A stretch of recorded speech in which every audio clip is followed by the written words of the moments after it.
أحبائي بني وطني،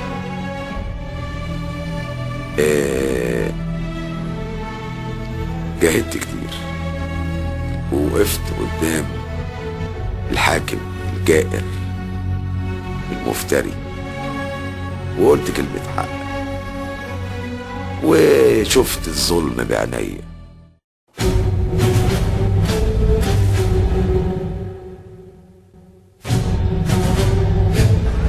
يا أستاذ طلعت. بل أنا بأشكر النائب المحترم طلعت السادات أنه يستجيب لرغبات الجماهير ويتحمل المسؤولية على كتفيه لكي يعبر عنها، ولا يستخدم رغبات الجماهير سلاحا شخصيا، وإنما يجعل لها الأولوية فيعبر عنها بكل جرأة واحترام.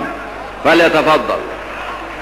والموضوع المطروح على بساط المجلس الموقر جاء من هؤلاء الذين يدافعون عن هذا الشعب متطوعين لا غرض لهم ولا هدف، هؤلاء الذين يحاكى بهم الآن أقصى المؤامرات، هؤلاء الذين يدافعون عن هذا الشعب متطوعين لوجه الله لأنهم ضمير هذه الأمة، هؤلاء الذين يقفوا مع الغلابة اللي بيتضربوا دلوقتي بالقنابل. في ناس بتتضرب بالقنابل وبنداس عليها عشان انا مقدم استجواب ليكوا، عشان انا جيت لكم هنا واعتصمت بالمجلس. في ناس بتنضرب في اسكندرية، في جوامع بتتهد، في طفل مات، في مأساة في اسكندرية. هذا الاستجواب مش بالبساطة اللي حضرتك بتتكلم بيها.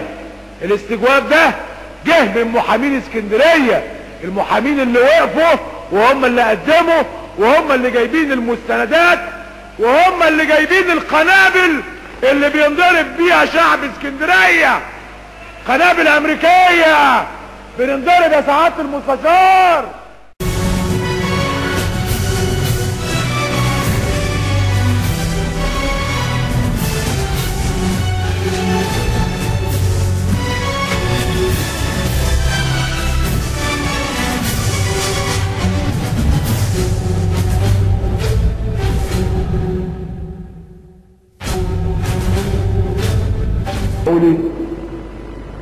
اني اقول انه الاحتقار هو الذي ادى بنا الى الاحتكار.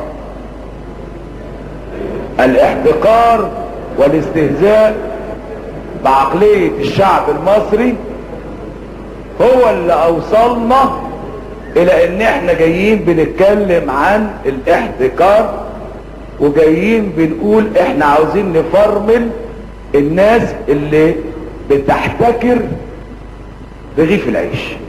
1-2 بيقول لك وقد كان لمصر بحكم ريادتها دور محوري بارز في الجولات التفاوضية السبع التي سبقت توقيع هذه الاتفاقية.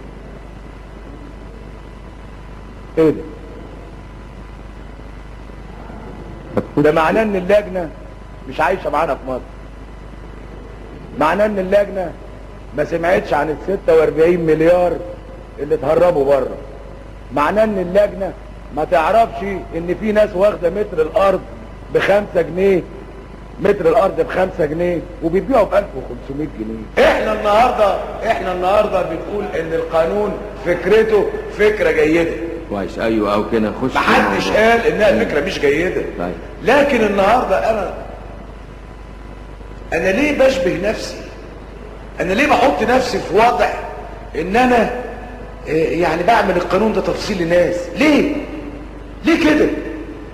النهاردة احنا لما نعمل حاجة ما نعملها صح، ما نعملها بما يرضي الله. ده احنا اقسمنا يمين الله. هو احنا جايين هنا عشان ايه؟ نشرع ونراقب، مش دي الشغلة؟ هو ده تصحيح الواقعة يا سعادة الرئيس. يا سعادة الرئيس وبناء عليه سعادتك اسمعني عشان انت ما سمعتنيش.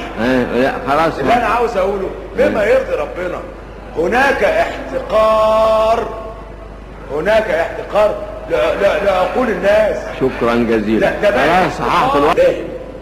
يعني في احد هذه الاستجوابات اللي خاص بشركه طنطا للكتان والزيوت في خطر لا يمكن تداركه ان لم ينظر المجلس مثل هذا الاستجواب.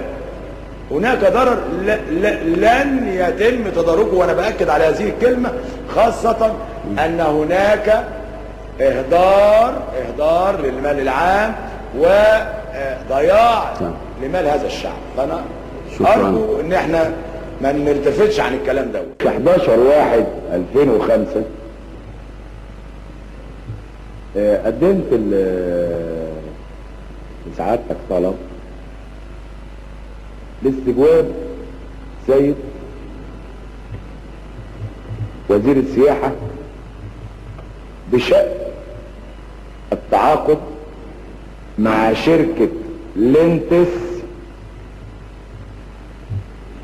لعمل دعاية لمصر في الخارج بعقد اجمالي قيمته 75 مليون دولار. شركة لينتس دي كانت شركة من ضمن 11-12 شركة متعاقدة معاهم مصر.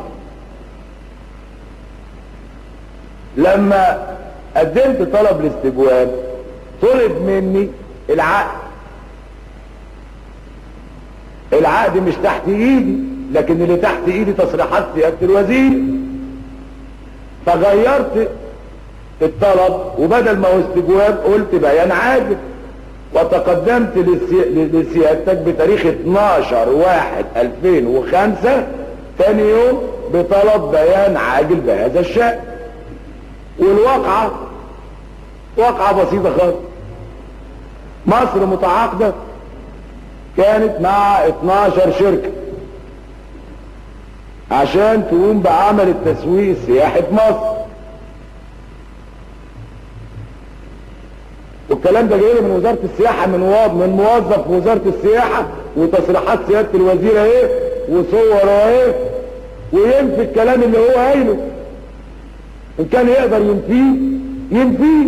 انا مع احترامي لشخص وزير السياحة، مع احترامي لشخصه، ومع احترامي ان هو راجل ربنا مديله ومش محتاج انه يمد ايده ولا حاجة، لكن انا بتكلم على واقع.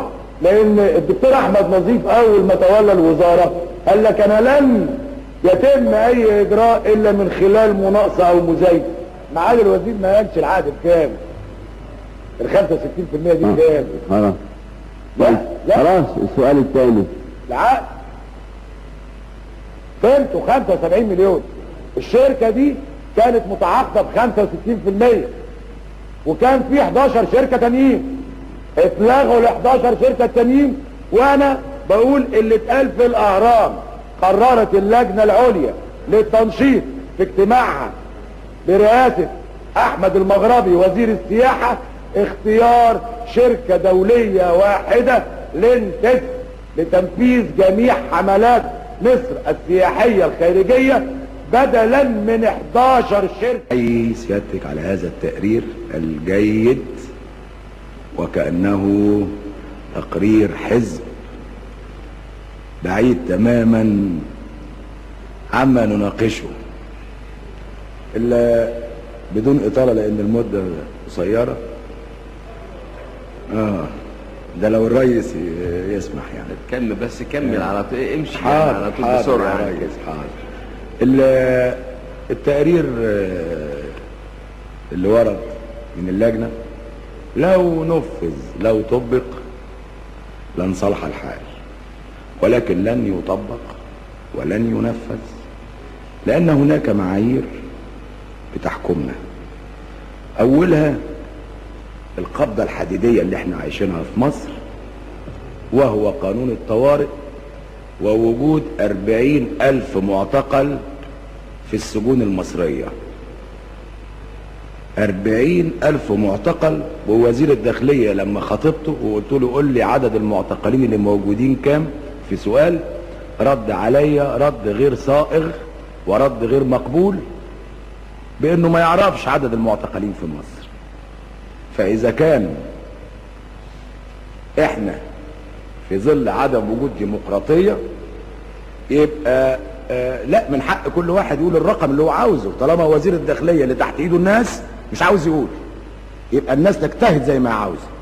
وطالما ان رئيس الوزاره بيمضي الوقت بيتزحلق على الجليد في سويسرا،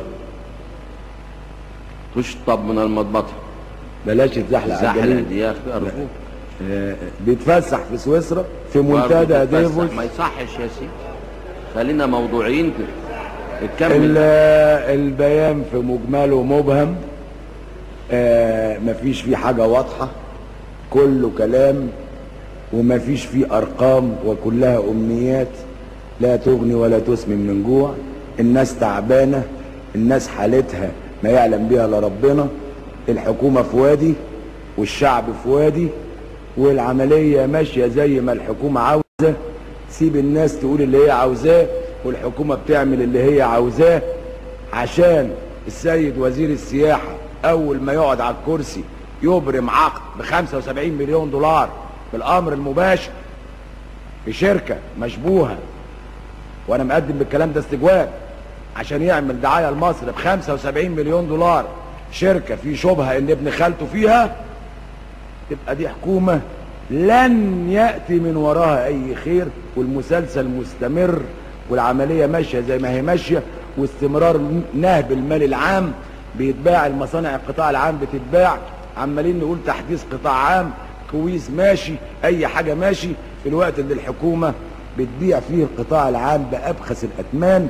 واكبر دليل شركه الدلتا للغزل والنسيج في طنطا بتتباع بملاليم، وهي مساحتها 100 فدان جوه المدينه، المتر ب2000